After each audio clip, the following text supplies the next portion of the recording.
que tenho de setor casos especiais junto ao Nacional, que realmente é algo muito novo, é uma novidade imensa. Eu dizia que eu fiquei o dia todo ansioso para esse momento, para escutar um pouco daquilo que Dom Rogério tem a nos dizer, ele que é uma pessoa muito preparada, com pós-graduação em Direito Canônico, estudou justamente esse tema, a relação dos sacramentos e casais, né, em nova união. Ele tem muito a nos dizer, muita experiência e uma alegria, uma satisfação imensa recebê-lo, Dom Rogério. Seja bem-vindo à nossa roda de conversa.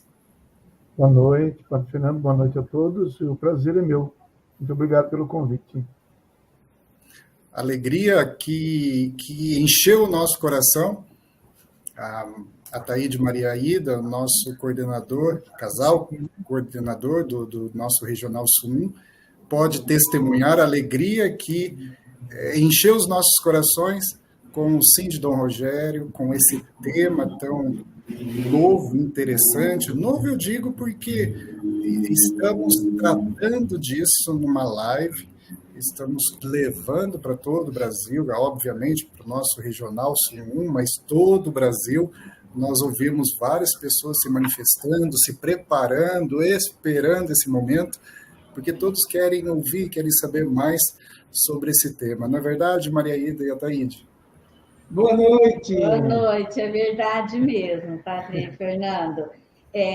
A gente sabe que é um assunto, assim, como o senhor já colocou um pouco, é um assunto assim, delicado, mas muito assim, por todos nós, muito esperado, né? A gente quer saber mais aqui, né?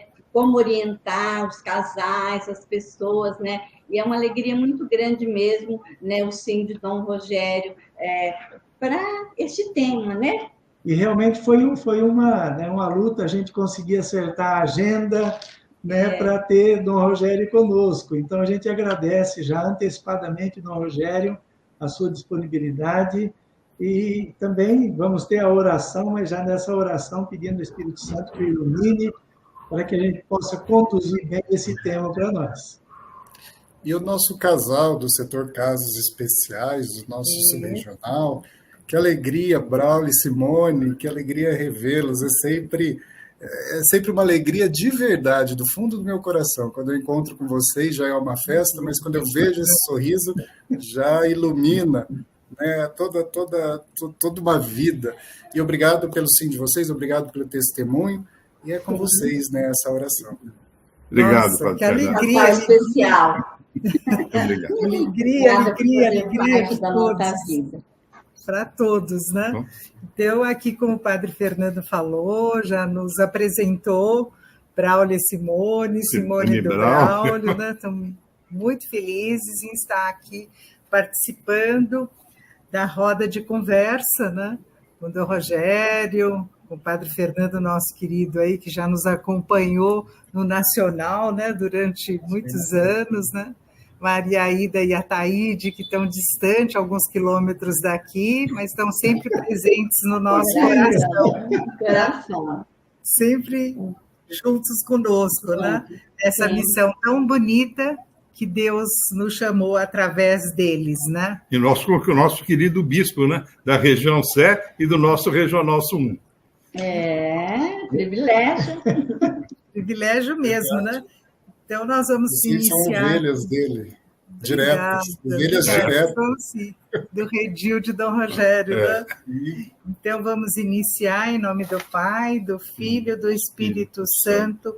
Amém. Amém. Nossa live de hoje está sendo privilegiada, acontecendo no dia da festa de Nossa Senhora, Rainha e Intercessora. Invoquemos o Espírito Santo.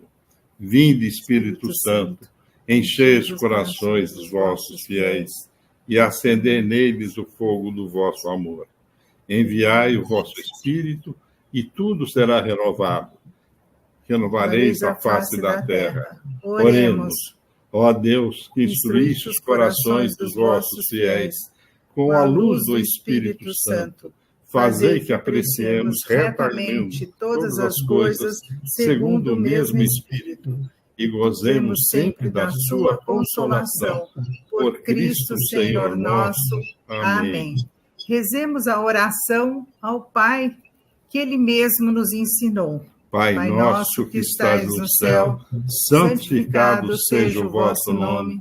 Venha a nós o vosso reino. Seja feita a vossa vontade, assim na terra como no céu. O nosso de cada dia nos dai hoje.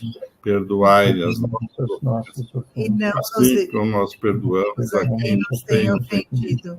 E não nos deixeis cair em tentação, mas livrai-nos do mal. Amém.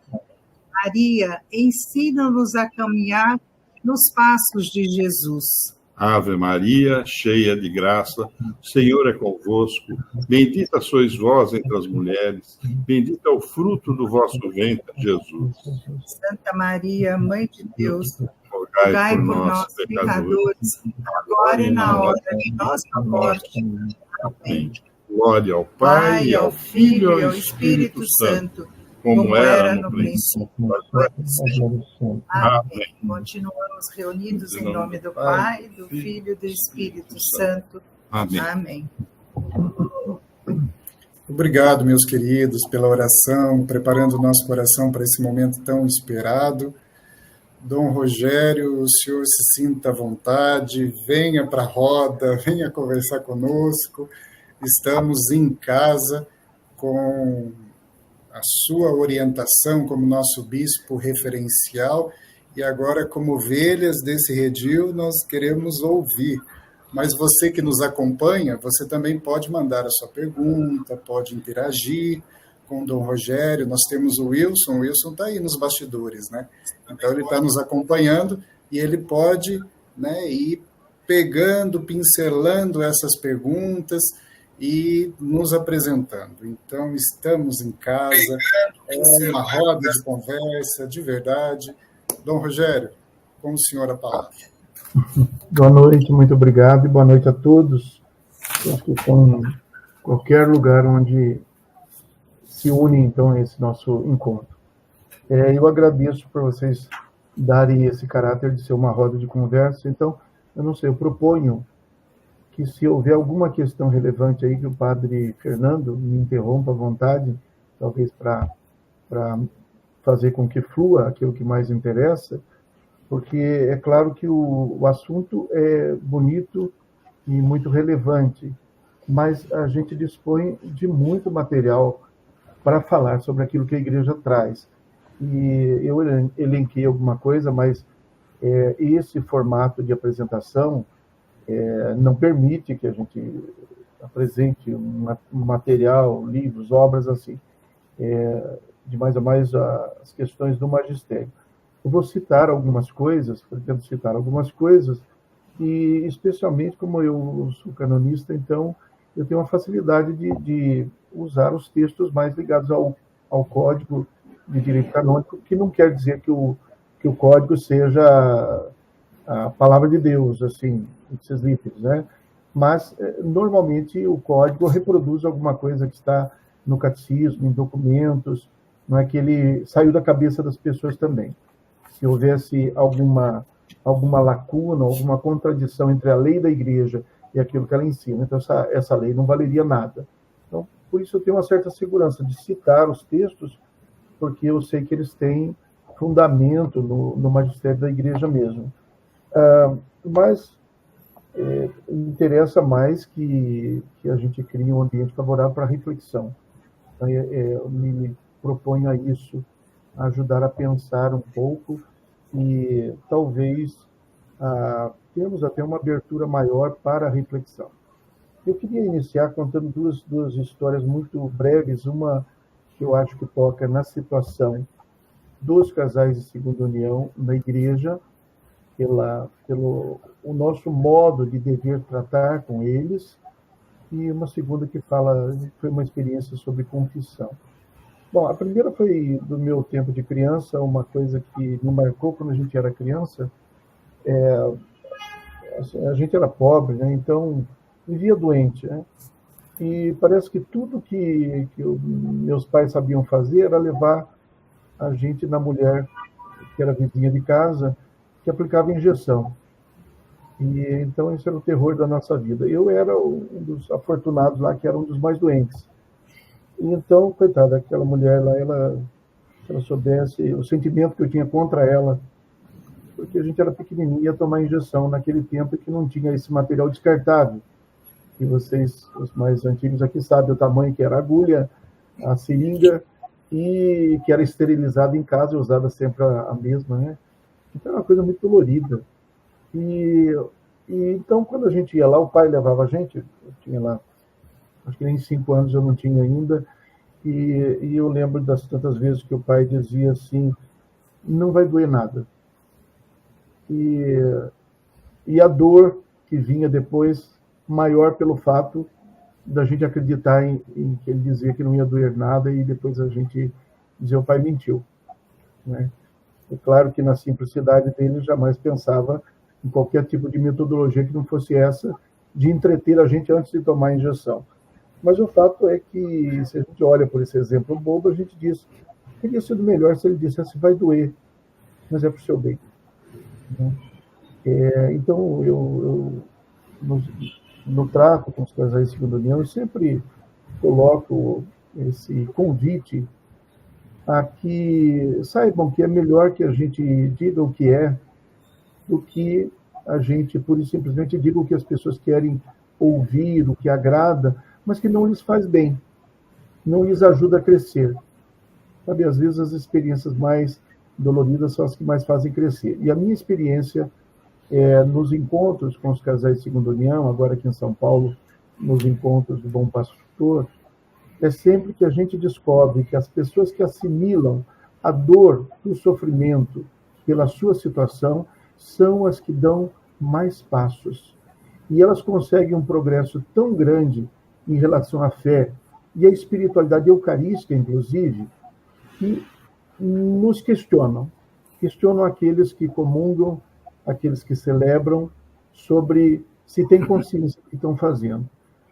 O amor que tantos casais de segunda união demonstram à Eucaristia, quando adoram a Eucaristia, fazem a gente ficar envergonhado de comungar, muitas vezes. Então, essa é uma historinha que eu acho que é útil. A outra é de um tempo onde eu já era padre e fui substituir um pároco que foi assassinado. E então, nesse tempo, todo mundo na paróquia tinha medo de tudo. Qualquer sinal, porque eles foram, o padre foi sequestrado da casa paroquial e depois foi morto. E um dia apareceu lá, eu entrei na secretaria, uma pessoa me disse assim, olha, tem um rapaz aí que disse que quer confessar. Só que ele é muito esquisito e tem uma aparência, ele parece um bandido. E eu fiquei com medo dele, disse a secretária. E eu disse, mas ele está aí? Ele está indo na igreja, e ele falou que quer confessar. E todo mundo realmente tinha muito medo de tudo lá naquela época. Então, todo mundo meio traumatizado. O pessoal da secretaria de maneira especial. E eu pensei comigo, foi bom, eu não tenho como negar de atender uma pessoa porque ela acha que ele tem cara de ser um malfeitor, um bandido. E eu falei, bom, eu tenho que atender. Ele está na igreja, aí o guarda, que tinha umas câmeras na guarita lá, disse assim, mas o senhor atende na igreja, eu fico monitorando aqui. Se eu perceber que tem alguma coisa de perigoso aqui, eu entro na hora, eu socorro. Tá bom. Bom, eu fui lá e realmente, quando eu bati os olhos na pessoa, constatei que a pessoa da secretaria tinha razão. Ele tinha verdadeiramente os modos de uma pessoa do crime mesmo. E quando eu fui falar com ele, ele disse que queria confessar, e ele, então, eu confesso, e ele começou a falar, realmente ele era do crime, era um bandido mesmo. E ele me contou a seguinte história. Ele participava de negócios com tráfico e uma série de coisas, e foi condenado de morte por um colega lá do crime, e ele então decidiu que para não morrer ele tinha que matar o sujeito. E o fato é que ele então foi executar isso aí, e quando ele foi para matar o sujeito, ele acabou acertando outra pessoa. E essa pessoa era um parente ou um amigo muito próximo do chefe do grupo. E aí ele ficou morrendo de medo de ser morto e fugiu. Tendo fugido, então, para salvar a vida, ele disse que chegou uma informação até ele, conseguiram fazer essa notícia chegar até ele, que esse chefe do crime estava na casa dele, com a mãe, a esposa e a filha dele, de reféns, esperando que ele comparecesse lá. E ele, na hora que ele falou isso, eu comecei a ficar muito, assim, condoído, porque eu falei, meu Deus, o que eu posso fazer por ele? Que ele vai se apresentar, ele vai morrer. E comecei a pensar nas possibilidades de ajudar aquela pessoa, mas não conseguia. Cheguei a pensar em falar com um amigo policial, com uma coisa ou outra, mas eu não tenho jeito de garantir que o que eu vou fazer será seguro para ele. E se isso acontece, que eu me envolvo e acaba morrendo todo mundo, ele, a família dele inteira, como é que eu vou viver com isso na minha consciência depois? De ter querido ajudar e de ter sido responsável, talvez, pela morte deles. E eu estava pensando, e eu fiquei um tempo em silêncio, até que eu perguntei para ele, mas e você está pensando em fazer o quê? Ele falou, vou me entregar, eu não vi outro jeito. E aí eu fiquei muito triste, assim, fiquei em silêncio um tempo, e meio como quem diz, mas o que eu posso fazer por você? E ele disse, eu quero confessar. E na hora que ele disse, eu quero confessar, eu falei, meu Deus, ele não está pedindo que eu salve a vida dele, ele está pedindo que eu atenda a confissão dele. Fiquei impressionado com uma pessoa do crime, no último momento ali, achando que ia morrer, né? Tendo em vista a morte diante de si, pensou em confessar, pensou em procurar o padre. E eu, naquele momento que eu senti que eu não podia fazer nada por ele, eu me consolei dizendo, eu posso fazer o que ele está pedindo, eu vou atender a confissão dele. Atendi a confissão e rezei muito para que o desfecho não fosse o que parecia, mas nunca tive notícia, nunca soube o que aconteceu depois. Então, aquele pedido dele para se confessar me fez pensar no que significa a confissão para as pessoas. Então, baseado nisso, eu queria entrar no tema, então, depois dessa introdução. Primeiro, eu vou direto ao assunto, porque as pessoas hoje confundem, às vezes, as coisas dizendo assim, nós temos o impedimento de comungar, mas confessar nós podemos confessar. A rigor não é bem assim. Eu tiro isso da exortação apostólica do Papa João Paulo II, Familiares e Consórcios.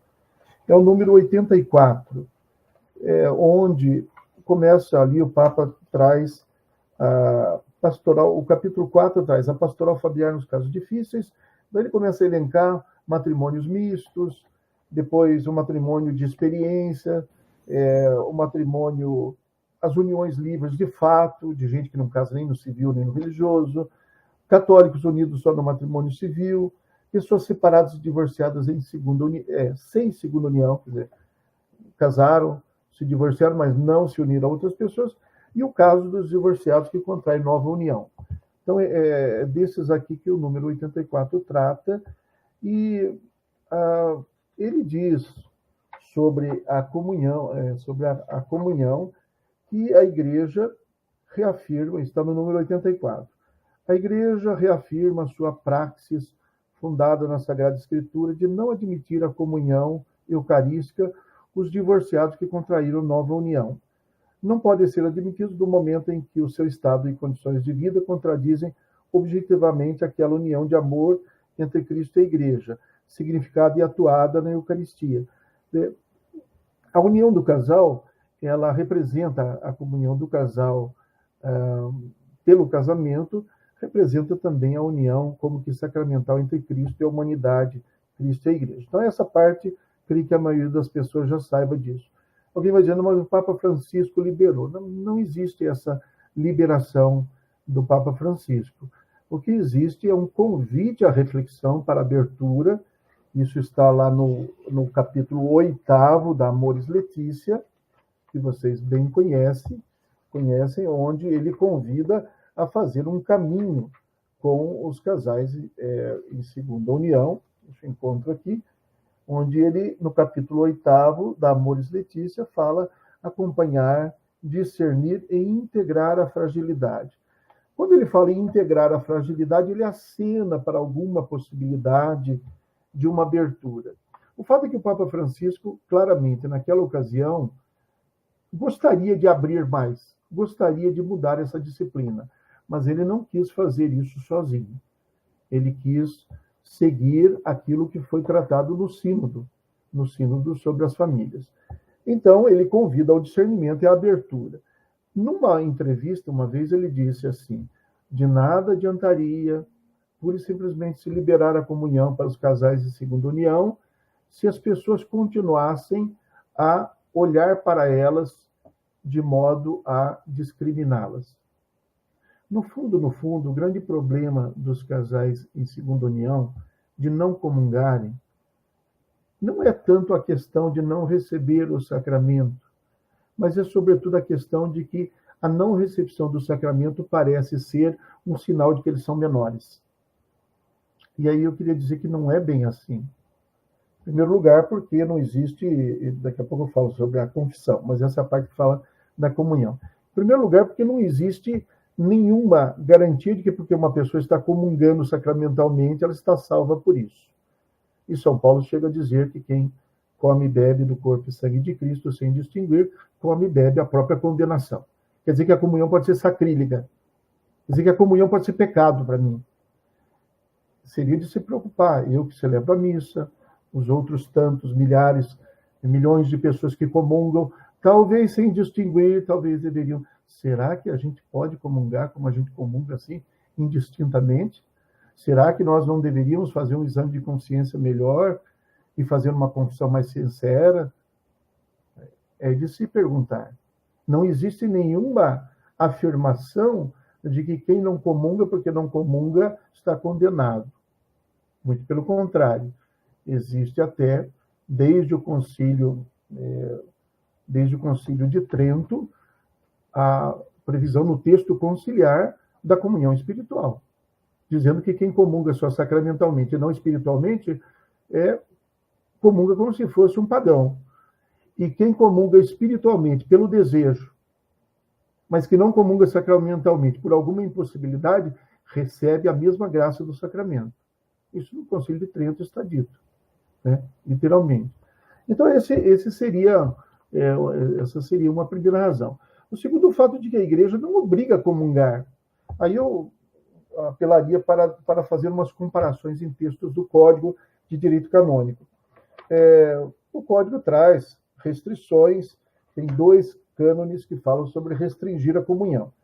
Cânon 915, não sejam admitidos à Sagrada Comunhão os excomungados, os interditados, depois da imposição ou declaração da pena, e outros que obstinadamente persistem no pecado grave e manifesto. Bom, hoje não se diz com essa linguagem de que quem está em segunda união está em pecado grave e manifesto. Hoje nós preferimos dizer que está numa situação irregular, porque não cabe a nós dizermos a situação do pecado diante de Deus. Cabe a nós dizer, olha, externamente estão numa situação irregular. E como isso tem a ver com a indissolubilidade do matrimônio, então é uma situação irregular e por isso haveria essa impossibilidade.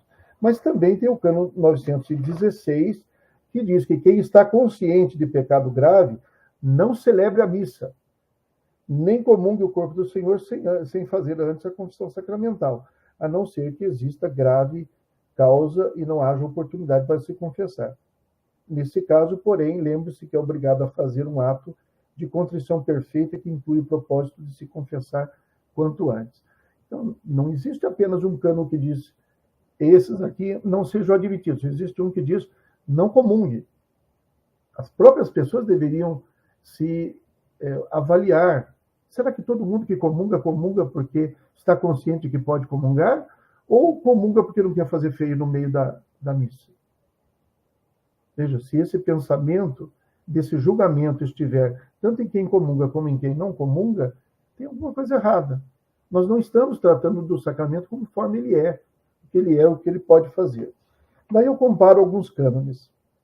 Vejam, o cânon 920 diz assim: todo fiel, depois de ter recebido a Santíssima Eucaristia pela primeira vez, tem a obrigação de receber a Sagrada Comunhão ao menos uma vez por ano. Vejam, não existe uma obrigação de comungar em toda missa que se vai.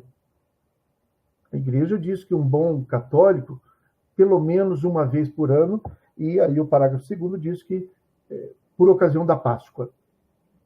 Tá? Uma obrigação de comungar uma vez por ano. Não diz que toda missa que a pessoa vai, ela tem que comungar. De ir à missa, existe a obrigação de ir à missa todo domingo. Isso está bem à frente, no cano 1246, me parece aqui. Deixa eu ver. Só para vocês compararem e ver. A obrigação de comungar é pelo menos uma vez por ano.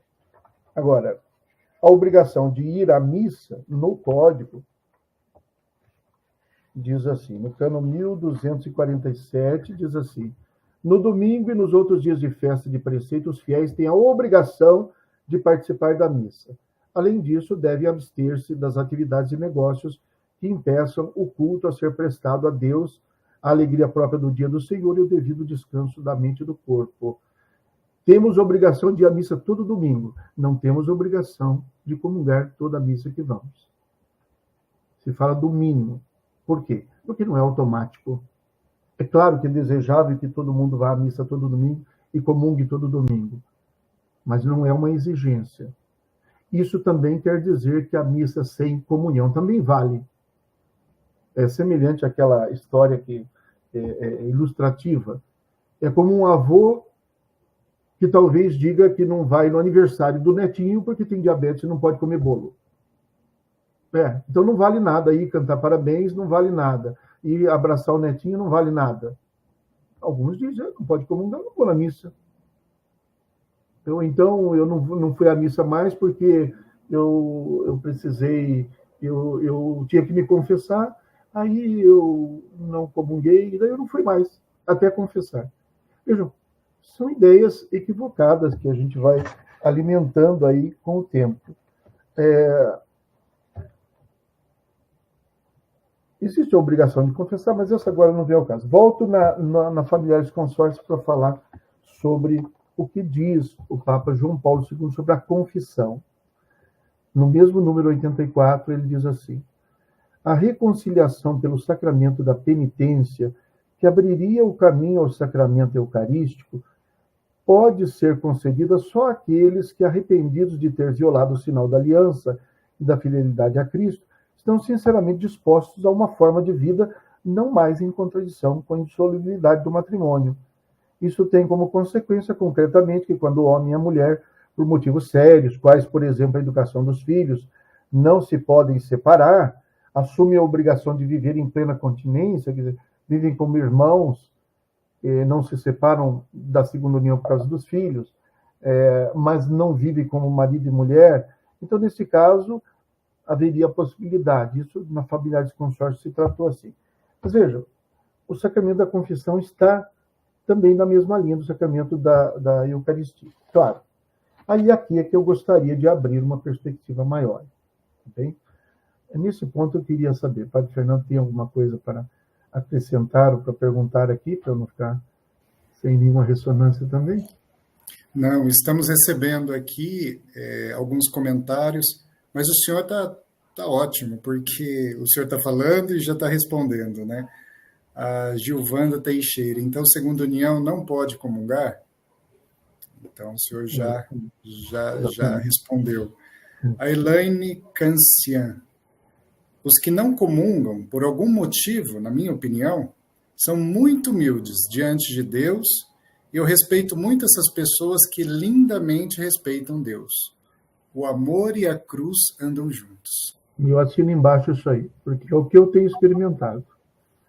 Eu tenho uma santa inveja da espiritualidade eucarística de alguns casais que não comungam por essa irregularidade, e que a gente, e talvez seja por isso que alguns padres acabam passando por cima do que a igreja diz para autorizar por conta deles, é porque a gente fica tão conduído com a situação, mas eu estou convencido de que, como dizia Madre Teresa de Calcutá, o amor dói. O amor dói. Amar até doer. Ela fala amar até doer. Se não doeu, não amor. Até sangrar. Até sangrar, ela dizia. E eu acho que essa aqui é uma missão dos encontros do Bom Pastor, de Segunda União, é uma missão deles para ajudar a igreja a ser melhor. Eu não tenho nenhuma dúvida de que, diante de Deus, penso eu, nessa condição, pessoas estão verdadeiramente fazendo aquilo que podem, aquilo que está todo possível, tudo que eles podem. E eu acho que, lembra-se daquela história do óbolo da viúva, né? Todo mundo dava muitas ofertas na urna, lá até fazia barulho.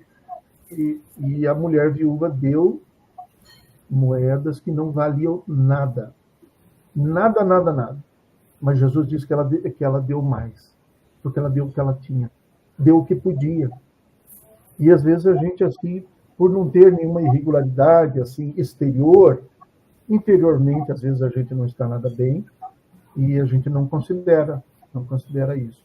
Ao passo que a gente vê, nesse caminho de espiritualidade da Segunda União, pessoas com a máxima sinceridade, máxima humildade. Então, eu assim embaixo, é a minha experiência também. Agora, eu queria abrir uma perspectiva aqui sobre a questão da confissão. Porque quando a gente diz que, então, a pessoa não pode confessar, também, mas aqui eu vou dizer que o problema da confissão, nesse caso, não é apenas relacionado aos casais em segunda união. Existe uma necessidade de um desenvolvimento maior na consciência do papel da confissão na vida das pessoas. Eu vou citar um cânon que eu considero muito importante, onde o texto da lei fala para os confessores como é que eles devem agir, porque o Papa Francisco tem insistido muito que, embora tradicionalmente a confissão se dê nos termos de um tribunal, é por isso que a gente fala de absolvição, é por isso que tem alguém que acusa. Quem acusa? O problema é que aqui ele é diferente, não tem um promotor de justiça acusando, a própria pessoa é que se acusa. E também o que tem de diferente é que o juiz não está lá para absolver ou para condenar, ele só está para absolver, porque ele está exercendo esse tribunal, que é um tribunal de misericórdia. Mas os termos são os termos próprios de um tribunal.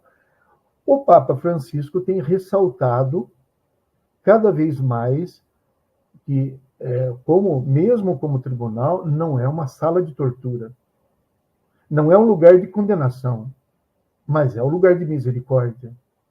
É um lugar onde o confessor, e aí eu acho que são reflexões que a igreja precisa fazer com o tempo, o confessor precisaria estar cada vez mais apto para acolher, para dizer o que agrada a pessoa quando ele pode dizer, para dizer aquilo que às vezes não agrada, mas a pessoa precisa ouvir, mas para dizer com tanta misericórdia que a pessoa não se sinta ofendida com aquilo, que a pessoa não se sinta atingida como se o que o padre está falando fosse contra ela, que ela tivesse aquela capacidade que Jesus tinha de condenar a prática do pecado e de amar profundamente o pecador.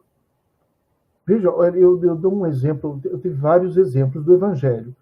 Um dos que eu mais cito é o de Jesus com a mulher adúltera, que nada tem a ver com Maria Madalena. Essa é uma mistura aqui de nomes aqui, Maria, irmã de Lázaro, Maria Madalena, mulher adúltera, indevida. A mulher adúltera, uma mulher cujo nome não é mencionado, que foi trazida por alguns homens dizendo que ela tinha sido pega em flagrante adultério. Tá? Bom, em primeiro lugar, o verdadeiro cenário ali não era de querer condenar a mulher. Caso fosse isso, não precisaria ir atrás de Jesus. O fato é que, na verdade, queriam condenar Jesus. E então iriam utilizar aquilo como um pretexto. Até pelo fato de que, se a mulher foi pega em flagrante adultério, normalmente uma pessoa comete adultério com outra pessoa, não sozinha, né?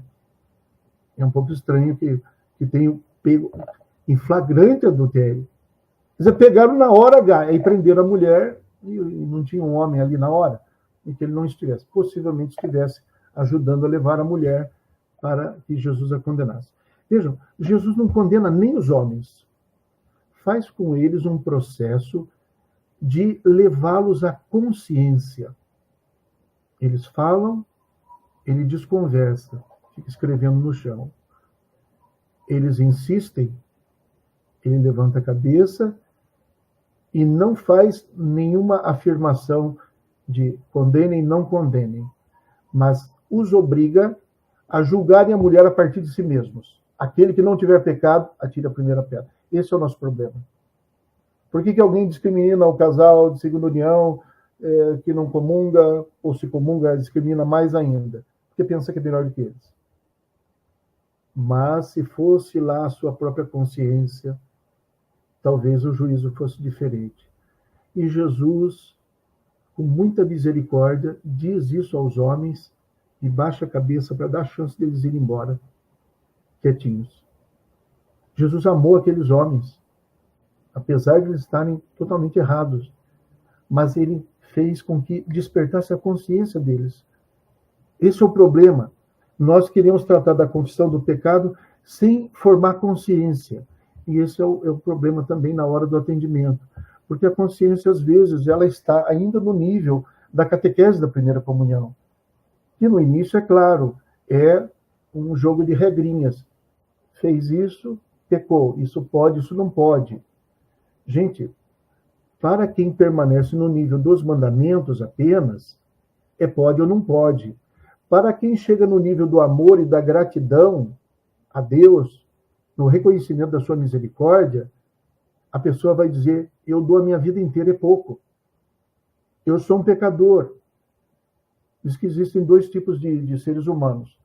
Os santos que se acreditam pecadores e os pecadores que se acreditam santos. Os maiores santos falavam de si mesmos como se fossem as piores pessoas do mundo. Então, essa é a questão. Ir à consciência.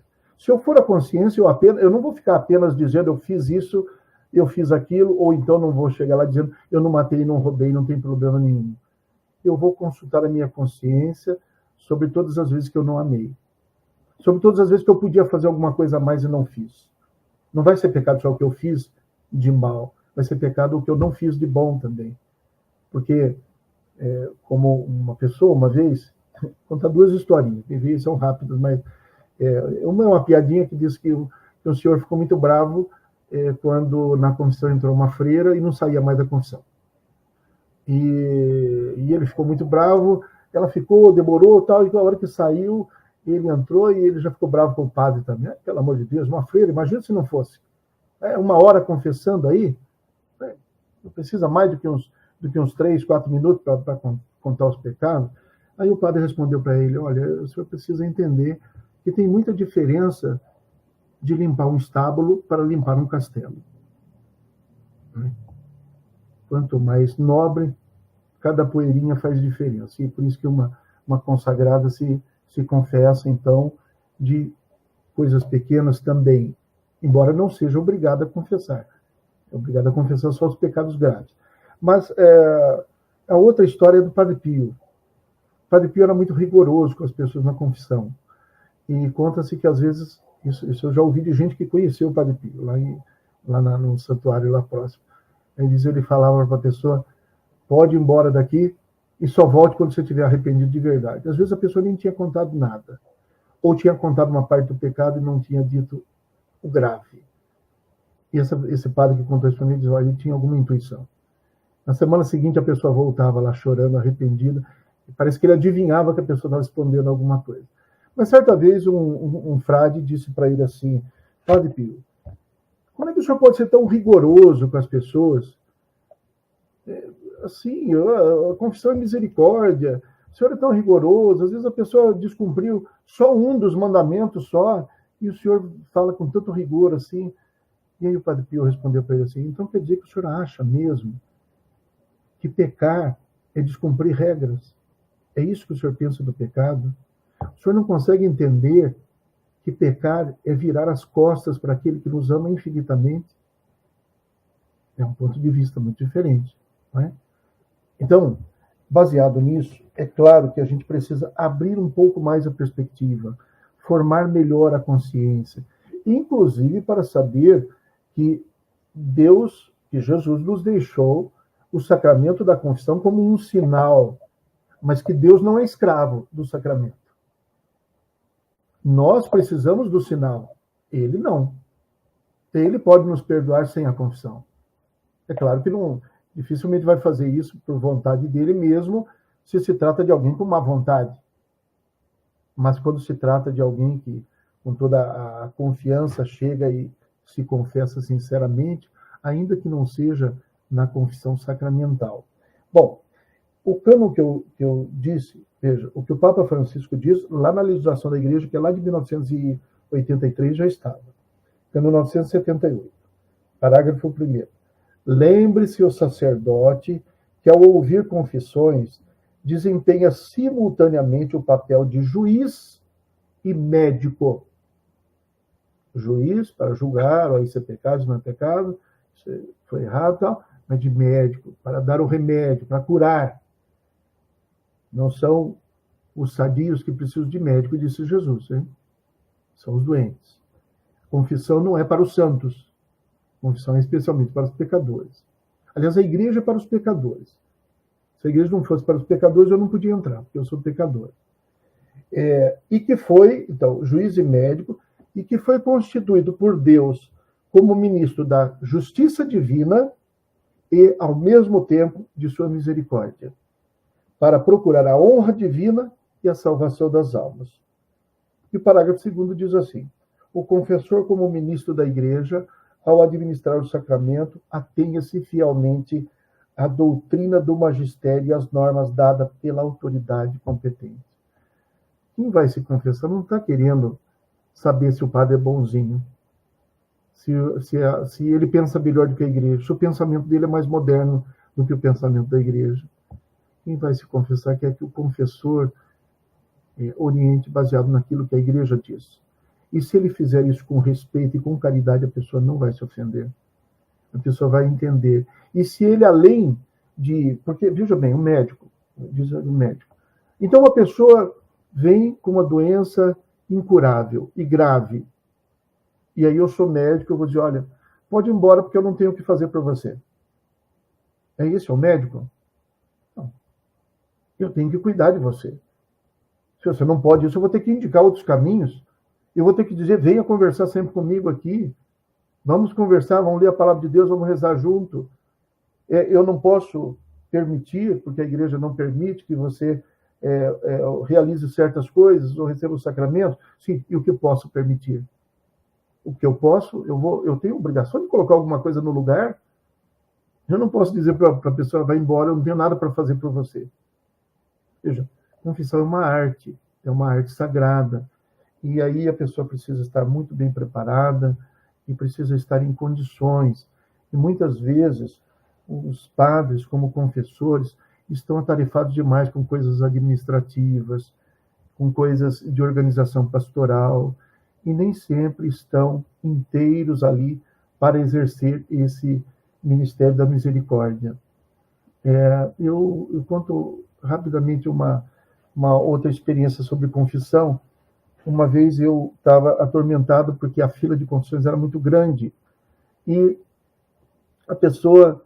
E eu tinha um costume, quando eu trabalhava numa paróquia que tinha 35 capelas rurais, a 30, 20 quilômetros de distância. E eu atendia confissões e tinha que ir para a roça, celebrar a missa. E conforme o horário que eu saísse ali, eu perdia a missa. E era uma vez por mês só que eu conseguia ir em cada comunidade. Então, quando era muita gente para confessar, às vezes confissões demoradas. Então, quando eu via que o horário estava muito apertado, eu costumava dizer para as pessoas, me levantava e dizer assim, gente, eu estou com o horário apertado, eu vou pedir para vocês terem um pouquinho de paciência, eu vou ter que atender um pouquinho mais rápido, mas não vou mandar embora ninguém sem confissão. Eu sempre fazia isso, nunca tive problema. Mas um dia eu estava nessa situação e me veio, então, aquele momento que eu ia me levantar para dizer, olha, eu vou ter que atender mais rápido. E não sei por que alguma coisa dentro de mim me disse assim, não, mas você administra o tempo. Eu administro o tempo, eu não preciso falar isso. E não falei. De fato, fui atendendo as pessoas E foi dando certo. Quando chegou a última pessoa, uma senhora, uma jovem senhora, ela me disse assim, nossa, padre, fiquei tão contente que eu fiquei por último, porque assim eu tenho mais tempo. Na hora que ela falou isso, meu Deus do céu, eu já estava aqui, assim, me veio até aqui para dizer, mas eu não tenho tempo, eu vou ter que atender rápido. Mas alguma coisa dentro de mim me disse, escute. E eu escutei só. E ela me contou uma história de vida na qual ela se desviou totalmente do seu caminho, e depois de um tempo ela teve uma experiência bonita com a missa também, porque ela estava numa situação tão atrapalhada que começou a ir na missa. Ela não ia atrás de igreja nem nada assim, começou a ir na missa porque ela ficou apaixonada por um cara que ia na missa. E quando ela não percebeu, depois de um tempo, ela estava indo na missa pela missa. Ela tinha até esquecido do rapaz. E aí a vida dela foi dando uma volta, e ela foi tudo se encaixando. Mas ela tinha um trauma da confissão, porque ela achava que o padre ia xingar pelas coisas, pelo tempo que fazia da confissão e tudo mais. E alguém disse para ela ir na minha paróquia. E se eu tivesse dito que ia atender rápido aquela pessoa que veio de fora, possivelmente ela não ficasse para a confissão. Se eu dissesse para ela que eu tinha pouco tempo, possivelmente ela não fosse fazer a confissão boa, bem feita do jeito que fez. E aí eu tive para mim assim que eu preciso que Deus me ajude a atender a confissão direito.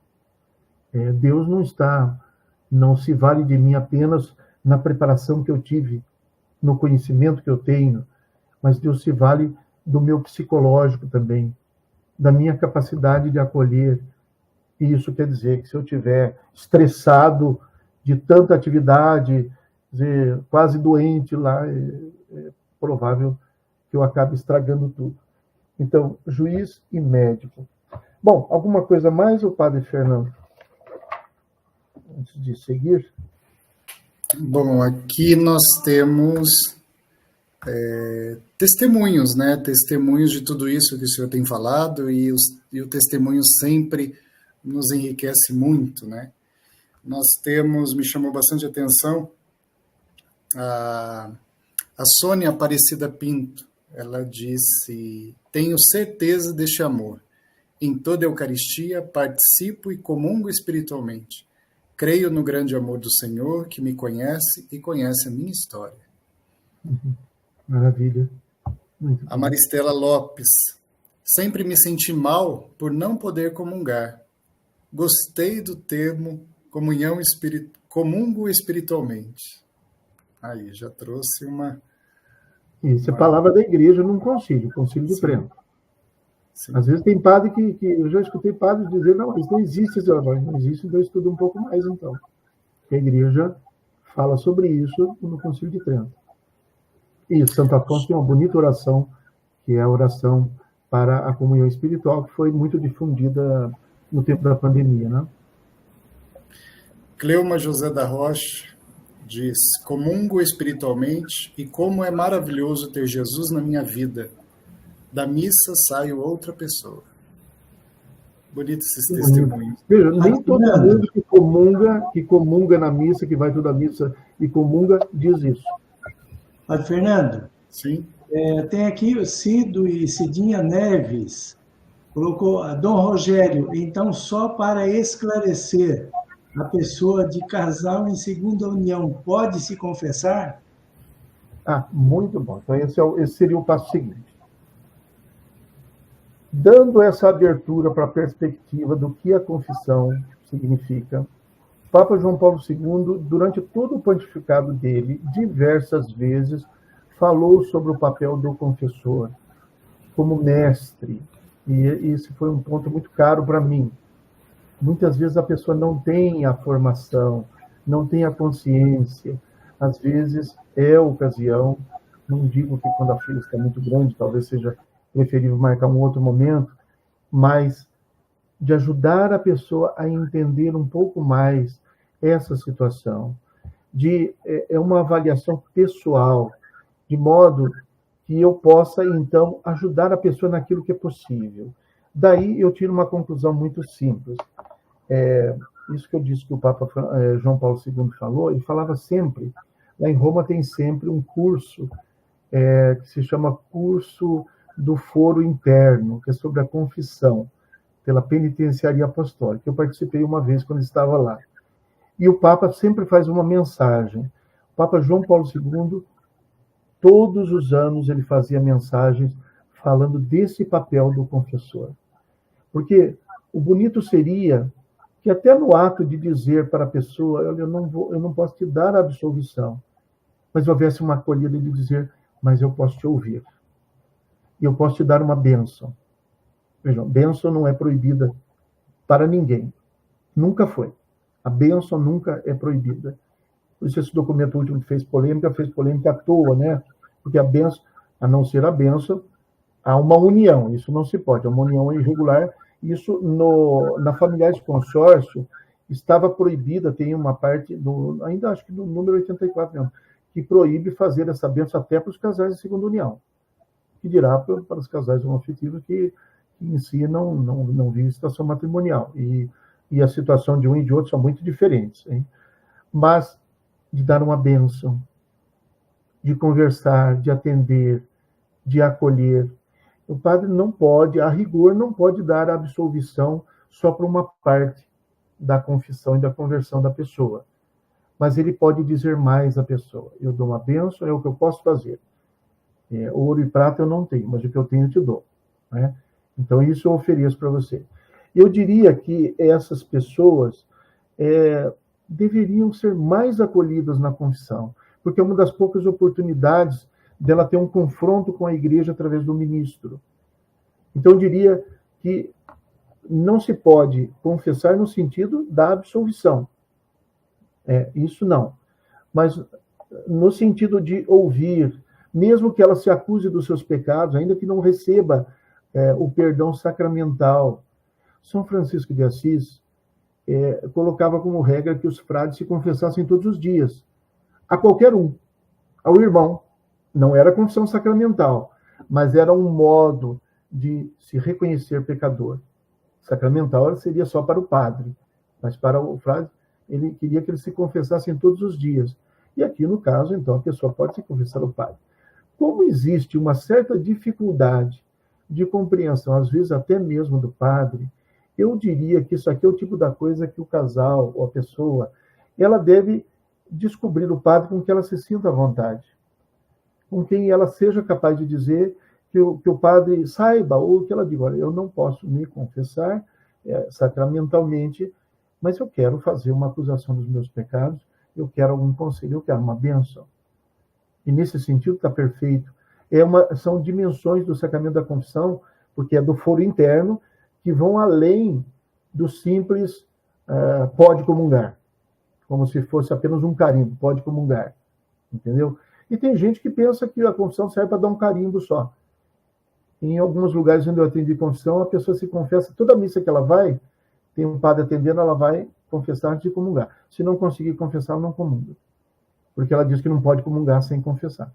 Quer dizer, a formação da consciência aí está ainda no nível, assim, da catequese, da primeira comunhão, faltou progredir um pouco nisso.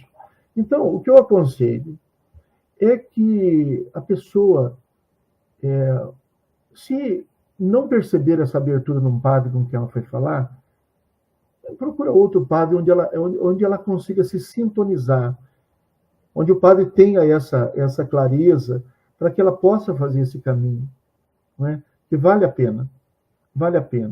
Tenha paciência, perdoe, porque às vezes os padres, como todo mundo, nem sempre faz bem a sua obrigação, não é?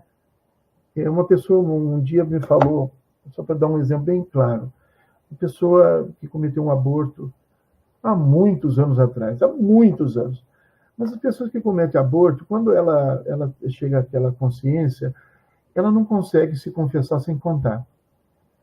Então ela vem e aí uma pessoa falou para mim, eu fui confessar com o padre, ele me deu uma bronca, ele me falou um monte de coisa, e eu falei, mas se você já confessou esse pecado, você já foi perdoado desse pecado. Entretanto, se você precisa contar, encontre um padre que entende isso e conte quantas vezes você quiser. Mas saiba que você está contando por uma necessidade sua, que a confissão já valeu da primeira vez. Vejam, a confissão se abre numa perspectiva de uma, eu diria quase que como isso aqui, como uma roda de conversa entre o penitente, o confessor. É uma verdadeira arte, onde Deus age muito na vida do penitente e age na vida do confessor também. Porque o encontro, eu falo isso pela minha experiência, o encontro com o pecador arrependido, que às vezes é mais santo do que eu, às vezes não, muitas vezes é mais santo do que eu, muitas vezes, talvez todas, é uma experiência de misericórdia para mim também. É pensar, Deus, além de não me punir, de não me condenar, ainda me coloca como ministro da reconciliação ainda. É só por misericórdia que ele faz isso. Porque se fosse escolher quem merece, quem é digno, eu tenho certeza de que eu não sou digno de atender condições. Né? Sou um pecador também. Dentro do que Deus fez por mim, ainda que eu não cometa pecados de grandes vícios, grandes coisas assim, mas para mim os meus pecados talvez sejam mais graves do que para o outro, que não tem consciência, que não recebeu tantas graças, entendeu? A quem muito amou, muito, mas vai ficar agradecido. É isso que Jesus diz no caso da mulher que lava os seus pés, né, que chora sobre os seus pés e enxuga com os cabelos, né? Então, eu não sei se eu falei o suficiente sobre isso, mas a resposta é: eu entendo que a confissão é possível e necessária, mas abrindo para as outras dimensões da confissão. Se eu restringir apenas a dimensão da absolvição, então, nesse caso, eu diria que a pessoa não pode confessar. Para o padre da absolvição só, não seria possível. Mas como a confissão não é só isso, e não são apenas os casais de segunda união que precisam dar esse espaço, todo mundo na igreja precisa crescer também na consciência e na prática da confissão, né? Porque a confissão é um remédio, né? É um remédio para nós. Pois não, mais alguma coisa? Rogério, seguindo a Andréia Luiza, ela faz o questionamento, quer dizer, nesse caso, não pode dar absolvição, mas e o segredo de confissão? Ela questiona. Em que sentido? Não, porque... Peraí, eu acho que se eu entendi direito, então veja bem. Eu não posso simular um sacramento. Eu não posso fazer de conta que eu estou fazendo um sacramento e não estou fazendo. Mas é permitido dissimular. Dissimular. O que significa dissimular? Que é o que a gente deve fazer, o confessor deve fazer. Eu não rezo a fórmula da absolvição, mas eu dou a bênção e faço o mesmo gesto que faço na absolvição. Então, quem está na fila vendo, não sabe que eu não dei absolvição. Aí, nesse caso, o sigilo está resguardado. Por que eu faço isso? Porque eu dissimulo assim. Mesmo que a pessoa não peça, eu digo, eu vou te dar uma bênção. Para fazer o gesto, para preservar, se essa situação é visível, para preservar exatamente o sigilo de que para os outros não interessa o que eu estou fazendo. Mas aqui ela sabe que eu não estou dando absolvição. Eu vou te dar uma bênção e dou uma bênção. E rezo de verdade, de coração. Não é? Então, penso que seja isso que a pessoa perguntou. Acho que não se... Porque, de fato, se uma pessoa viesse, tem a fila ali, está vendo? A pessoa vem e eu digo para ela ir embora, ela sai sem fazer o gesto, não deu absolvição. Mesmo que houvesse algum caso em que, por alguma razão temporária, eu dissesse para a pessoa, olha, você tem que restituir isso aqui antes de eu dar absolvição. Não é muito bom fazer isso. Mas, mesmo assim, eu daria uma bênção, porque as pessoas que estão vendo não devem saber o que está acontecendo ali. Tá bem?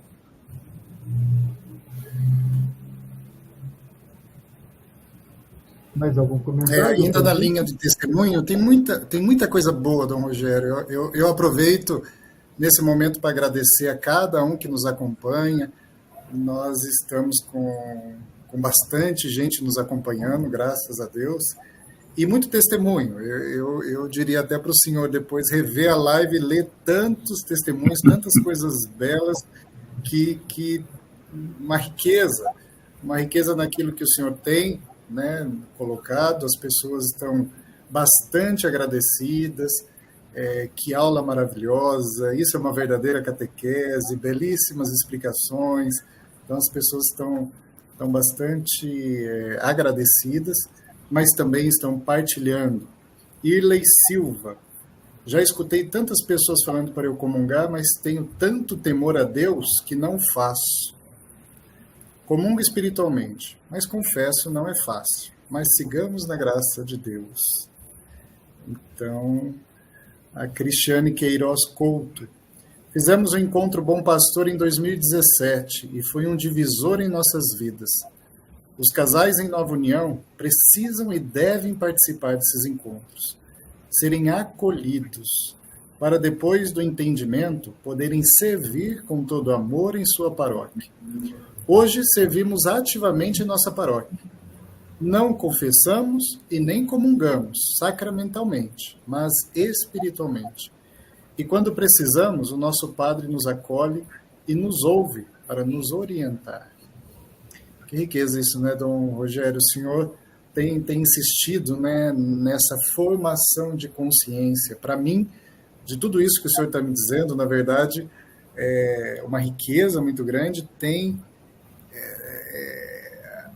minha mente, assim, meu pensamento se abre ainda mais janelas são abertas, e gosto dessa proposta, porque toda vez que nós vamos para tentar entender e esgotar um tema, novas janelas são abertas, e nesse caso o Senhor nos apresenta tanto o sacramento da Eucaristia quanto o sacramento da confissão como um entendimento maior do que uma catequese rasa que nós tenhamos recebido.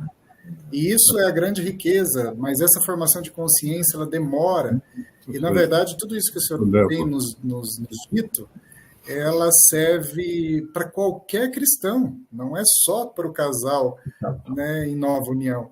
Eu preciso ter consciência da Eucaristia que eu comungo, eu preciso ter consciência do meu coração realmente convencido e arrependido para eu me aproximar do sacramento da confissão.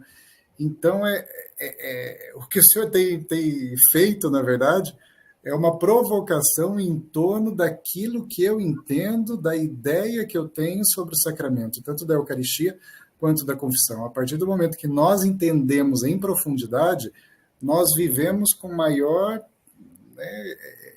riqueza esse mistério, mergulhamos realmente no mistério, né? Tanto para aquele que comunga, quanto fisicamente, digamos assim, concretamente, quanto aquele que comunga espiritualmente.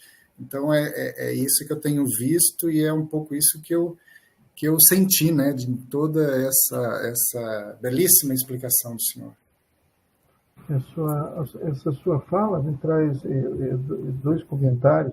Primeiro, eu agradeço por essa ressonância, porque eu tenho muita preocupação de não conseguir, como eu disse, né, às vezes eu dizia, talvez alguma coisa possa doer um pouco. Eu tenho muita preocupação porque a sensibilidade das pessoas, por diversas experiências, às vezes de rejeição, experiências negativas, fazem com que, às vezes, uma coisa ou outra possa machucar. Mas, vejam, quando Jesus falou para os fariseus sobre o divórcio, no princípio não era assim. Então, por que Moisés... Por causa da dureza do vosso coração. Então, ele está dizendo, Moisés tolerou. Quer dizer, Deus entende que existe a tolerância. Ele não recrimina o que Moisés... Ele não condena Moisés por ter tido uma atitude que não era o ideal. Não é? Quer dizer, alguma coisa precisa fazer. Se a gente for esperar ser perfeito e achar que o céu é só para os perfeitos, então não entra ninguém. Tem um provérbio árabe que diz que se Deus não perdoasse, o paraíso ficava vazio. Né? Simples assim.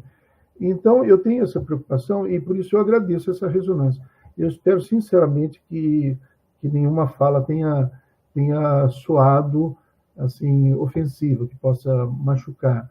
Mas, ao mesmo tempo, também eu não queria parecer que a gente fala para agradar, porque a gente queria falar para agradar isso que uma pessoa disse aí. Um monte de gente diz para eu comungar. Mas eu não quero saber se as pessoas estão com pena de mim. Eu quero saber qual é o caminho que eu devo seguir. O que eu devo fazer? O que eu posso fazer? É isso que eu quero saber. Paulo perseguiu os cristãos. Quando Jesus aparece para ele, Paulo, por que me persegues? Diz, Senhor, quem és? O que devo fazer? E aí Jesus foi dando. Veja, a mudança na vida dele, aonde ele foi parar depois, ele disse, eu não mereço ser chamado de apóstolo, mas eu trabalho como apóstolo mais do que os outros até. E ele foi longe dentro daquilo que era possível. Talvez se ele pudesse anular o passado dele, ele anulava, mas não tinha jeito.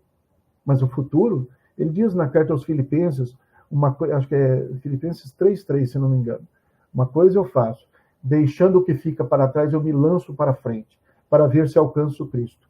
Não que já o tenha alcançado, mas fui alcançado por ele. É belíssima essa palavra. Filipenses, acho que é 3:3. Essa é uma coisa bastante consoladora que o senhor falou. E uma outra coisa que eu percebi na fala das pessoas é a importância do padre.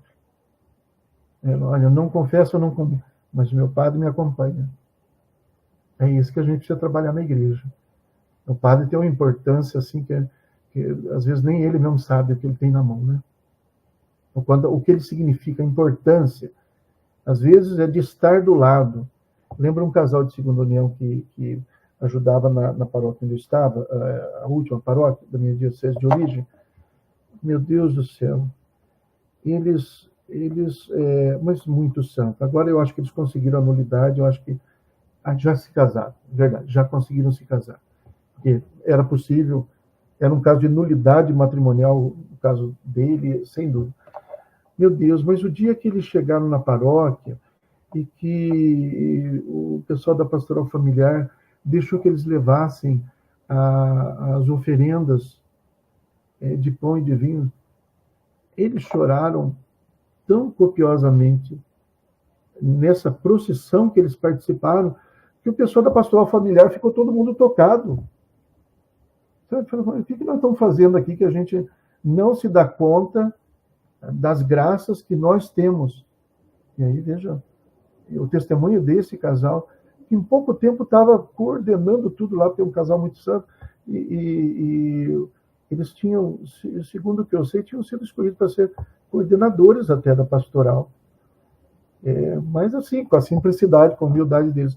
Então, o acompanhamento, às vezes coisas simples, às vezes até só a amizade do padre já faz diferença. Às vezes só isso, só o fato dele estar com eles, de conversar, de ser amigo, já faz toda a diferença. Então, veja a importância do padre, e que vários aí estão manifestando, né? Sim, o Leudo Barbosa diz: o maior problema na vida da nova união, infelizmente, é o sacerdote. Uhum.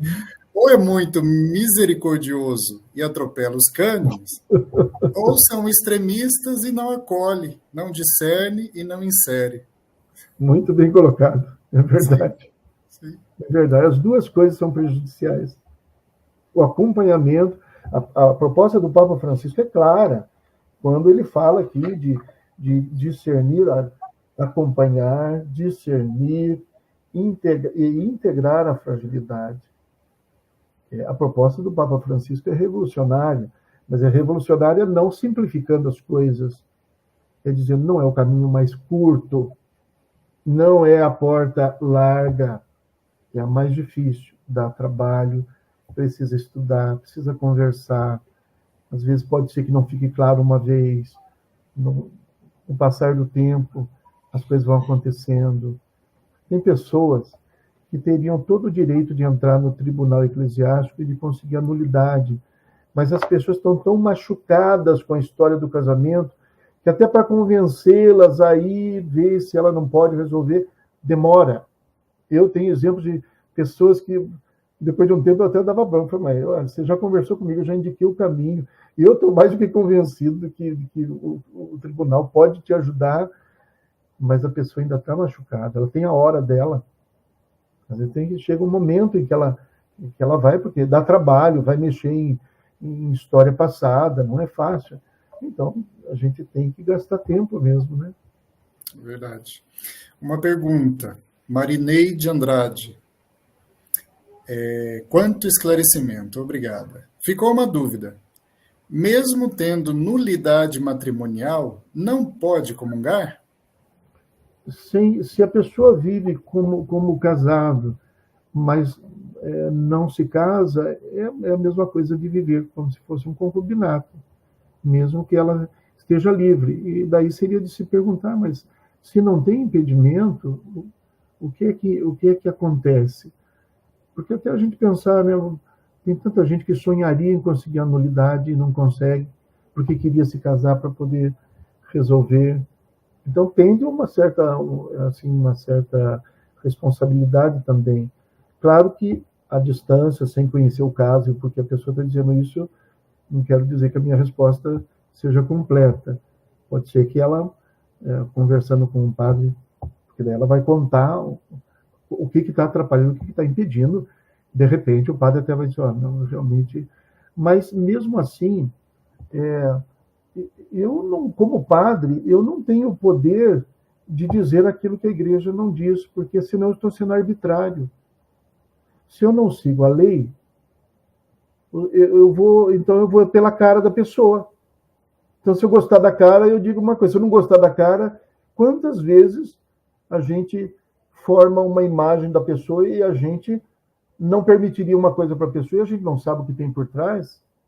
Outro dia eu estava numa fala assim, mencionei o caso de uma pessoa e falei, nossa, a pessoa estava tão contente assim. Aí quem estava dizendo, mas aquele ali ele tem problema mental. Eu falo, sim, mas quem tem problema mental não precisa de acompanhamento? Quantas vezes eu atendi pessoas que tinham problema mental e que, para a pessoa não tirar a própria vida, ela tinha que ter muita fé? É claro que é só conversando com a pessoa que a gente ia saber isso. Que a gente pensa que porque a pessoa tem problema mental, ela não sofre, ela não tem dúvida. Então, quer dizer, é todo mundo. Ou então tem uma pessoa na comunidade, isso aqui é uma coisa comum, né? Nós padres temos que tomar cuidado com isso.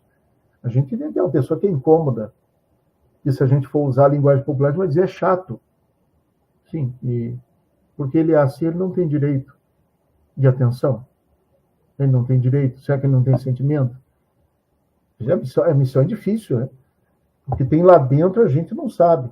E é por isso que a gente, quando julga o exterior, não pode ir no rigor desse julgamento. Porque a gente não sabe como é que estão aqui, como é que estão as coisas aqui dentro, né?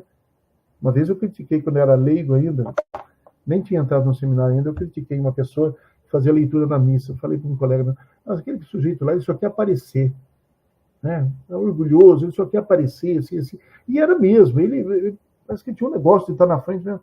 Mas esse meu amigo perguntou, você conheceu esse rapaz antes de vir para a igreja? Eu falei, não.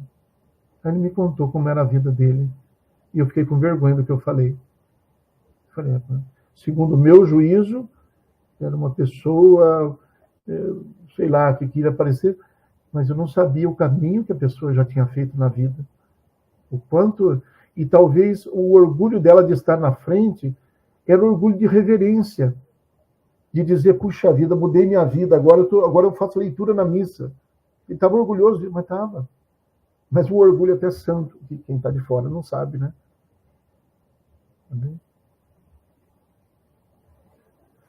Vamos abrir, então, a palavra para o Braulio e a Simone, como coordenadores, né, do setor Casos Especiais.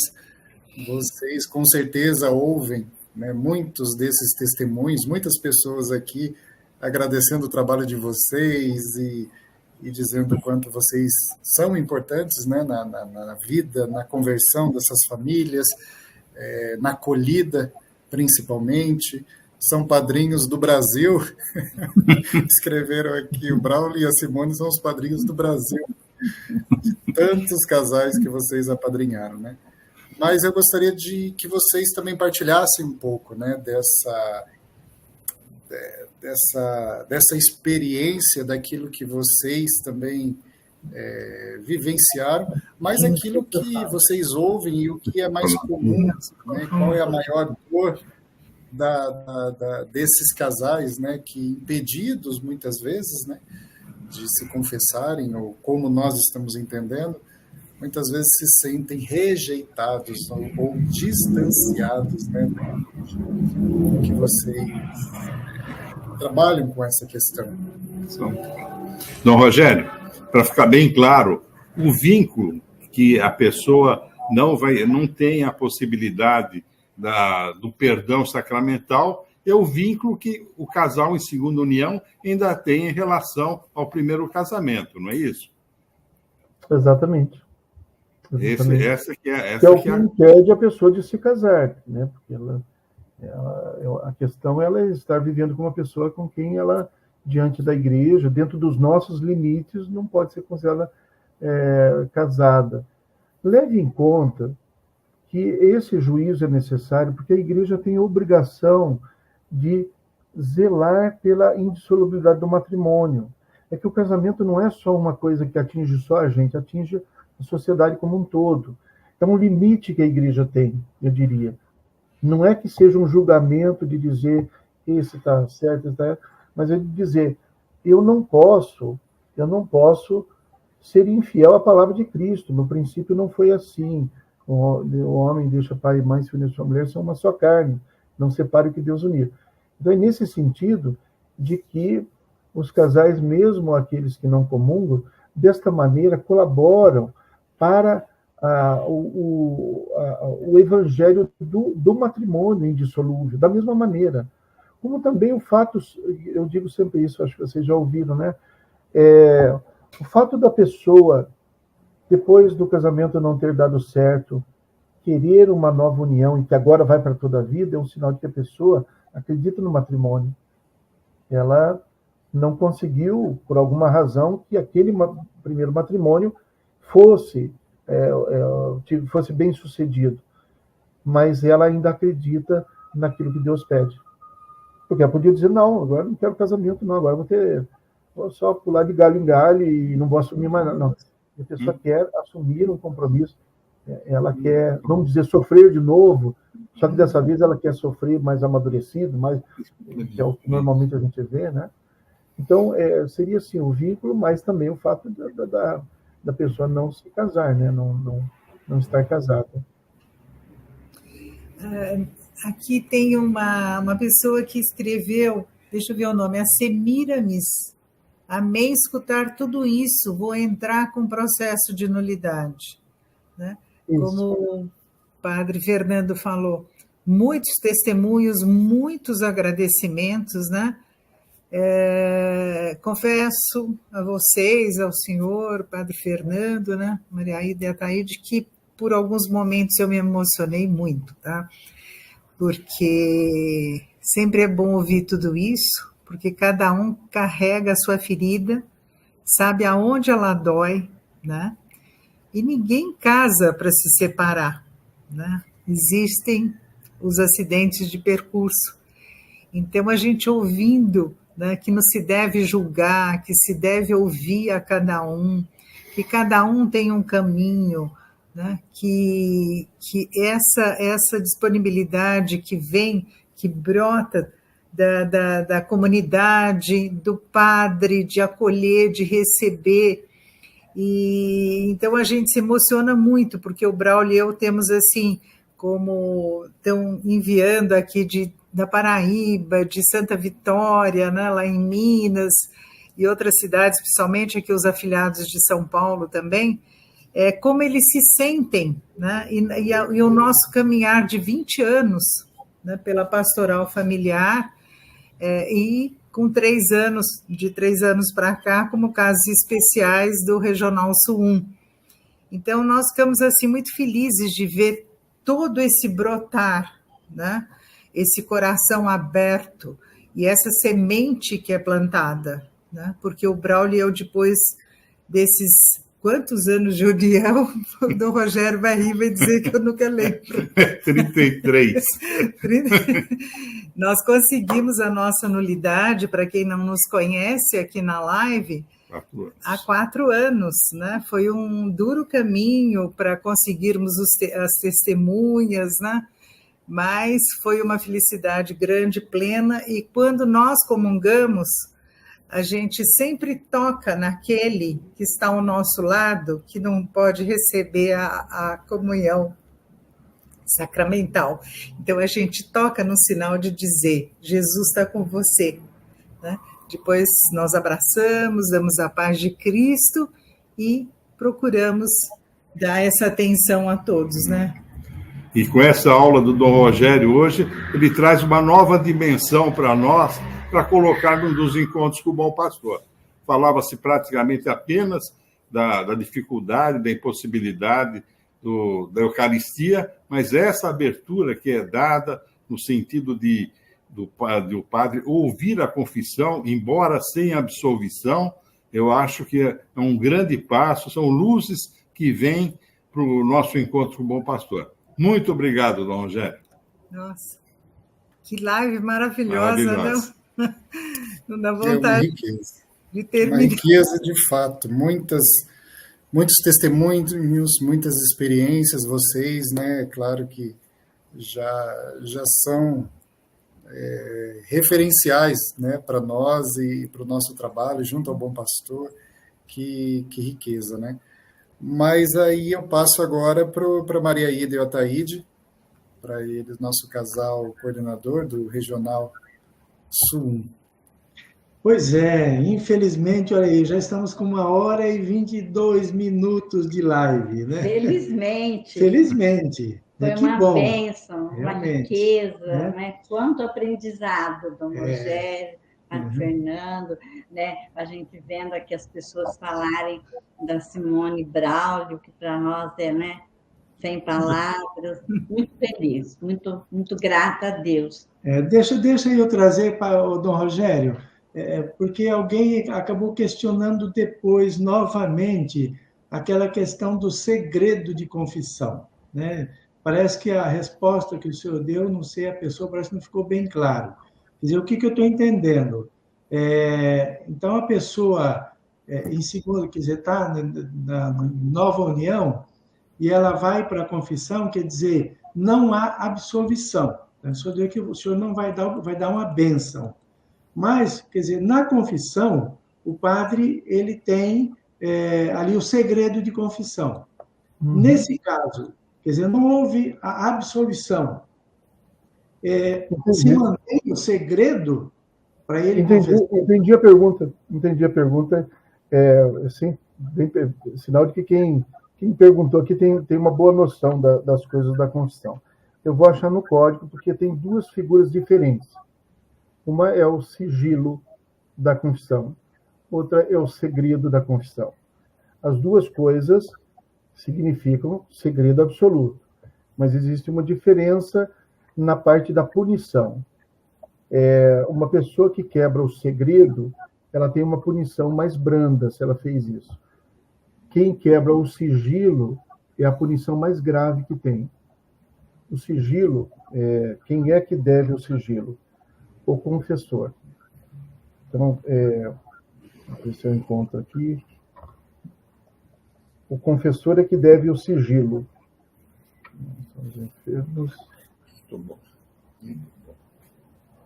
Bom, eu acho que eu vou falar, porque se eu não tinha preparado isso aqui, se eu for encontrar, talvez o tempo voe. Tem dois cânones. Tem um cânon que diz que o confessor está obrigado ao sigilo sacramental. Sigilo não quer dizer que ele não pode absolutamente revelar o pecado de uma pessoa, nem direta, nem indiretamente. Diretamente é se ele contar o pecado para alguém. O Ataíde confessou e fez isso aqui. Indiretamente, eu conto o que o Ataíde contou.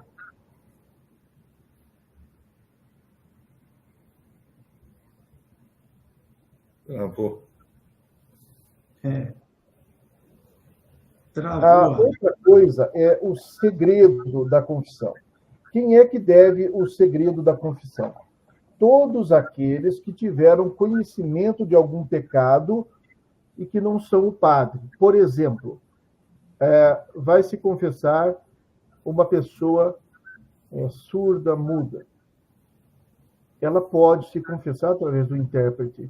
O intérprete está obrigado ao segredo. Se ela confia nele, ele está obrigado ao segredo. Não está obrigado ao sigilo. Sigilo, só o confessor. O sigilo, quem quebra o sigilo está excomungado. Padre que revela o segredo, que quebra o sigilo, está excomungado. É uma excomunhão automática, e para ele poder voltar à comunhão da igreja, ele tem que pedir para a Santa Sé, para ser readmitido. Automático. Tá? Isso é tão grave que lá no curso que eu fiz, eu me lembro que as pessoas ficavam perguntando assim, mas e nesse caso? E se acontecer tal coisa assim? Então, eu lembro que, no final, o professor lá, que era um bispo, ele disse assim, olha, para encurtar a conversa, para vocês saberem que o sigilo da confissão é inviolável. Você atendeu a confissão de alguém, e pela confissão dele você soube que o Papa vai ser assassinado. E se você quebrar o sigilo, você pode salvar a vida do Papa. O que você deve fazer? Resposta: reze pela alma do Papa. Quer dizer, nem nesse caso a igreja autoriza o confessor a contar o pecado de alguém, porque é da consciência. Da consciência. A consciência, o Concílio Vaticano II, documento Gaudium et Spes, diz assim: a consciência é o núcleo secretíssimo do homem, onde Deus fala com o ser humano. É o núcleo secretíssimo do homem. São Tomás de Aquino dizia que a pessoa está proibida de contrariar a própria consciência. Ainda que a consciência esteja errada, mas se não está errada por culpa dele, ele deve seguir a consciência. Se estiver errado por culpa dele, porque ele não se interessa, é outra história. Então, vejam, a confissão é como se eu tivesse, a pessoa estivesse diante de mim, e ela abriu a consciência, eu entrei, terminou a confissão, ela fechou, eu saí. Acabou. Né? Me lembro de uma pessoa, uma vez eu atendi uma pessoa que ficava dizendo assim, padre, o que eu tenho aqui, assim, porque meu marido também deve ter falado para o senhor e tal. E na hora ela falava isso, meu marido deve ter falado para o senhor. E ela insistia tanto com isso que uma hora ela falou, meu marido falou para o senhor, não falou? E eu falei, não sei. Eu falei, meu marido é esse que acabou de sair daqui agora. Aí, continua acontecendo, meu marido deve ter falado para o senhor, não falou? Olha, eu não lembro. Aí ela parou e falou muito brava comigo, padre, meu marido é esse homem que acabou de sair daqui agora. Eu falei, minha senhora, eu não lembro, e quando a senhora levantar daqui, não vou lembrar de mais nada que a senhora falou. Aí ela pediu desculpa. É assim, aí é pecar pelo excesso. Perfeito.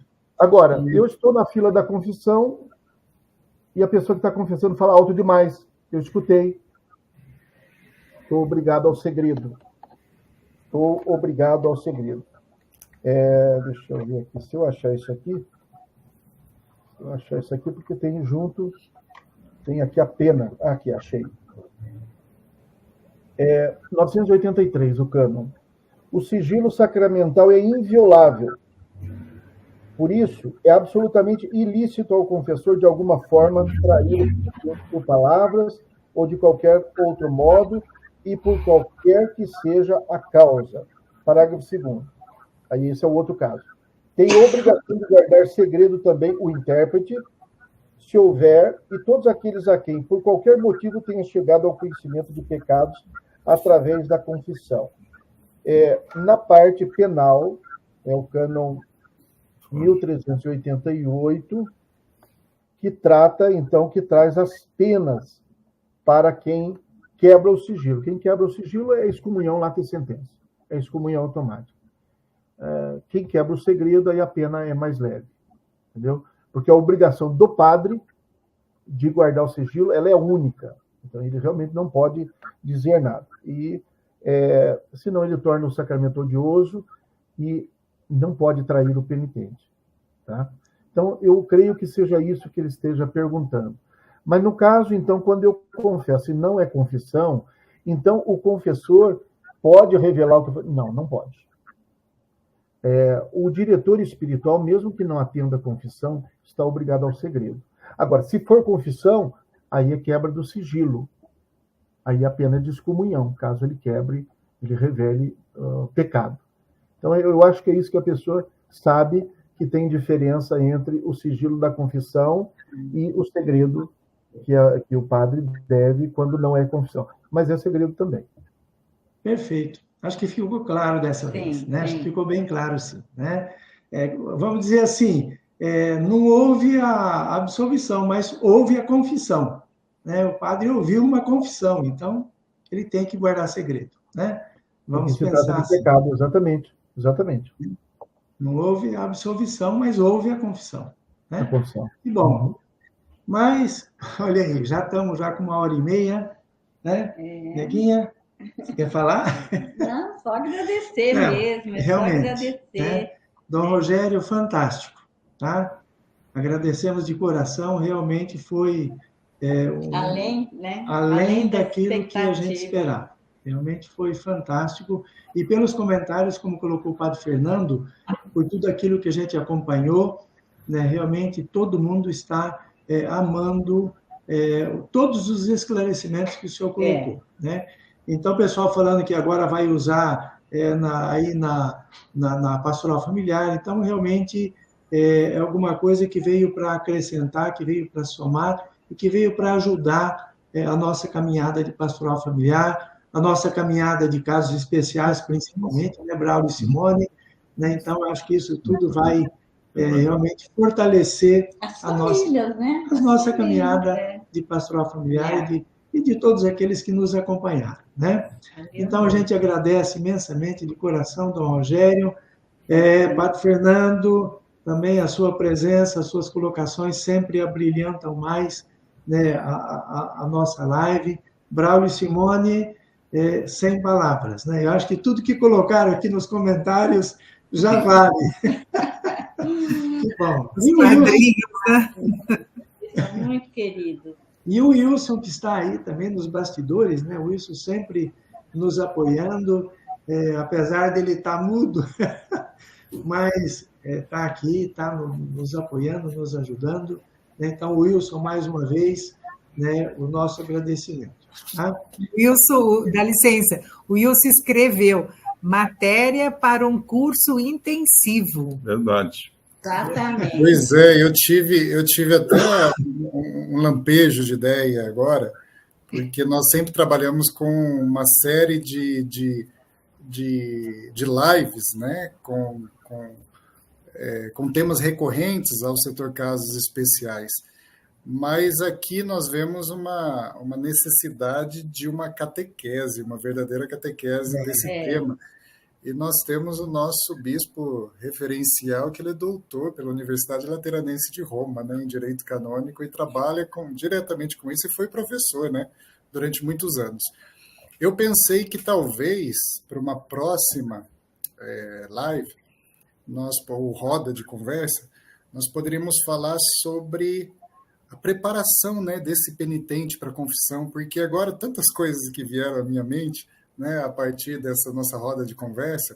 Exatamente. Como se preparar para a confissão também. Nós falamos do padre, né? Acho que seria até bacana um dia falar mais, né, do confessor, da figura do confessor. Mas aí do penitente, né? Como se preparar?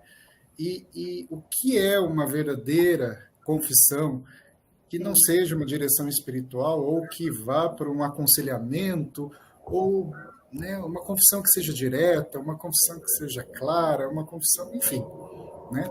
Talvez a gente possa pensar nessa sequência, né, uma vez que essa live, como eu disse, né, ela não encerrou o tema, ela nos ajudou a ampliar o nosso horizonte, né? O que você acha, o Wilson está colocando aqui, ó, dá para fazer uma sala fechada no Google Meet com até 300 pessoas. Né? Fazer um curso aí até um pouco mais longo. Tá? Sim, mas vamos realmente repetir. É promissora a ideia e nós podemos fazer sim. E com certeza, muitas pessoas nós não aprendemos a nos confessar, né, adequadamente. Né? Então, acredito que seria interessante. Tá bom. Bom, a nossa próxima live, a última desse ano, para o dia 30 de setembro já, e aí, então, é a Defesa da Vida, né? Aí o nosso casal também, coordenador da Defesa da Vida no Regional, a Cidinha e o Ricardo já estão trabalhando aí, está vendo o que nós vamos trabalhar nessa live, mas aí já fica o convite, então, para 30 de setembro, essa nossa última roda de conversa do ano, né, com um assunto voltado mais para a defesa da vida. Tá? E a gente agradece todos os agentes, né, da pastoral familiar, todas as famílias, todas as pessoas, movimentos que estiveram presentes, né, que foi maravilhoso mesmo. Gratidão a todos. Lembrando que essa nossa roda de conversa foi gravada e está disponibilizada no nosso canal do YouTube. Então, Wilson, você pode colocar aqui para nós o endereço do nosso canal do YouTube, e como muitos disseram, né, foi uma verdadeira aula, uma verdadeira formação. Aí esta live está disponível no nosso canal do YouTube, Pastoral Familiar Regional Sul 244. Então, aquele que desejar repassar, e muitos com certeza irão repassar isso para as nossas paróquias, nossos grupos de pastorais, setor casas especiais, enfim, estará à disposição para aquele que queira, né, rever e apresentar esse tema para outras pessoas. Então, fica a nossa gratidão, Dom Rogério, que nós possamos, nesse novo do Regional Sul 1, trabalharmos juntos. Estamos muito felizes com a presença do Senhor, e que essa live seja, ou essa roda de conversa, melhor, gostei dessa ideia de roda de conversa. Melhor. A gente fica mais à vontade, a aula prende um pouco a gente, né? A gente fica ansioso, nervoso. Mas aqui foi, de fato, uma roda de conversa, as pessoas participaram, foi bem interativo, então gostei demais dessa ideia. E que nós possamos, né, continuar nessa caminhada juntos, um apoiando o outro, e nós mais sendo apoiados pelo Senhor, né? Com certeza. Com certeza. Com certeza. Mas que riqueza. Hoje, a Simone nos lembrou, né? Santa Maria Rainha, mediadora da paz, que ela continua intercedendo, né, por cada um de nós, e principalmente pelo ministério, pela grandeza desse ministério que foi confiado ao Senhor. Então, muito obrigado. Deus abençoe. E para encerrar, se o senhor quiser fazer a consideração final e nos dar a bênção, com certeza. Isso. Eu agradeço a todos, agradeço ao Wilson pelo trabalho aqui técnico, meu Padre Fernando, a todos. Eu coloquei no chat aqueles 4 axiomas que o Papa Francisco apresenta na sua exortação Amoris Laetitia. E eu queria ler o trecho apenas de um deles. Então, os 4 são: o tempo é superior ao espaço, a unidade prevalece sobre o conflito, a realidade é mais importante do que a ideia, o todo é superior à parte. Enfoque especialmente o tempo é superior ao espaço. Nosso problema é que a gente quer as coisas apenas para agora. O difícil é aceitar que existe um caminho. Então, o Papa, sobre isso, ele diz assim: este princípio, o tempo é superior ao espaço, permite trabalhar ao longo prazo, sem obsessão pelos resultados imediatos. Ajuda a suportar com paciência situações difíceis e hostis, ou as mudanças de planos que o dinamismo da realidade impõe. É um convite a assumir a tensão entre a plenitude e o limite, dando prioridade ao tempo. Um dos pecados que às vezes se nota na atividade sociopolítica é privilegiar os espaços de poder em vez dos tempos dos processos. Então, ele diz assim: dar prioridade ao tempo é ocupar-se mais com iniciar processos, quer dizer, caminhar, do que possuir os espaços. O tempo ordena os espaços, ilumina-os e transforma-os em elos de uma cadeia em constante crescimento sem retorno. Trata-se de privilegiar as ações que geram novos dinamismos na sociedade e comprometem outras pessoas e grupos que os devolverão até frutificarem acontecimentos históricos importantes, sem ansiedade, mas com convicções claras e tenazes. Em outra passagem, o Papa Francisco diz: o tempo pertence a Deus, o momento pertence a nós. Mas é preciso que a gente não viva jogando fora o momento, correndo atrás do futuro, e com isso... E essa é a questão. A gente precisa sentar e conversar mesmo, com os casais de segunda união, com os padres, é devagar. Temos que ter essa paciência, porque o imediato é só Deus que é capaz de fazer, né, um milagre imediato. Muito obrigado a todos e obrigado pela ressonância aqui que me ajudou a entender que estava dando para entender e que a gente podia continuar falando aí, né? Obrigado. O Senhor esteja convosco. Ele está no meio de nós. Pela intercessão de Maria, Mãe de Jesus, nossa Mãe, Nossa Senhora Rainha, a quem celebramos hoje, abençoe-vos Deus Todo-Poderoso, Pai, Filho e Espírito Santo. Amém. Amém. A vossa força e de paz o Senhor vos acompanhe. Graças a Deus. Graças a Deus. Obrigado, Rogério. Obrigado a todos e até a nossa próxima roda de conversa.